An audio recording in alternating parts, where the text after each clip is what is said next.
Our next speaker of Greater Birmingham Ministries, is a former president of the board of Greater Birmingham Ministries, and she's here to remind you of something you may have seen this morning called a modest proposal. The thing about modest proposals, they seem very radical to the existing order of things. But you know what? We've come to a time in Alabama where common sense is a radical proposal. Marva of Midfield.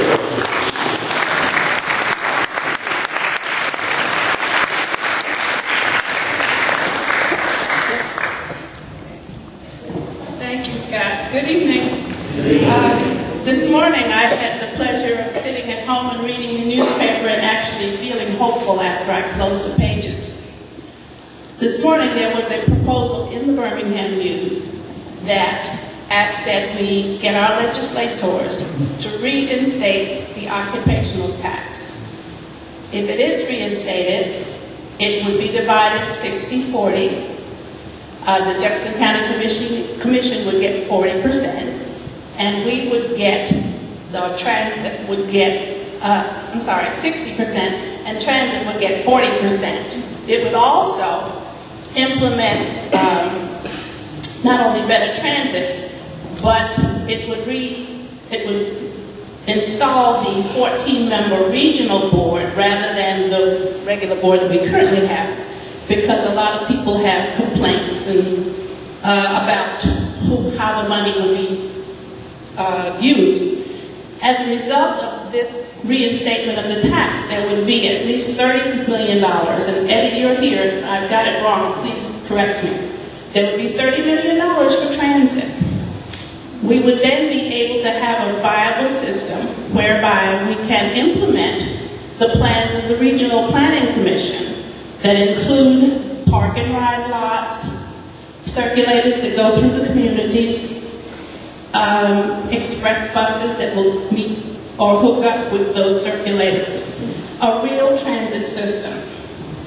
Scott did not ask me to say anything about this, but I'm a former school teacher. My concern is always for the children, no matter how young or old they are. And I'm very concerned when we have no transit for our young people other than the regular school buses. That's fine, we're supposed to do that. But what about the evenings when there are activities after school that our children cannot get to? What about the volunteer services that they might be able to provide to people that they are unable to do simply because they don't have access to transit? Now, most of us can remember when you had they're not pink ladies, what are the red candy stripers?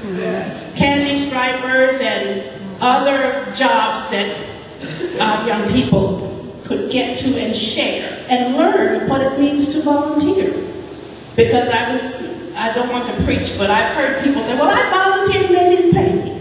Well, volunteer job is a volunteer job. If we knew what volunteer really means, you would not be looking for payment. So I hope that you'll be volunteering in your services. If nothing more than thinking about what the proposal is in today's editorial page of the Birmingham News, if we could at least call our legislators, encourage them to really implement the occupational tax with the specific goal of dividing it for mass transit, because the problem is transit needs a dedicated funding source. We cannot keep going from pillar to post and relying always on Birmingham to give the chunk of the money and then hope. I live in a small city, Midfield. I am always hounding my mayor, and of course we are paid up. But there are other smaller cities that cannot pay their portion, and I'm going to shut up. Thank you.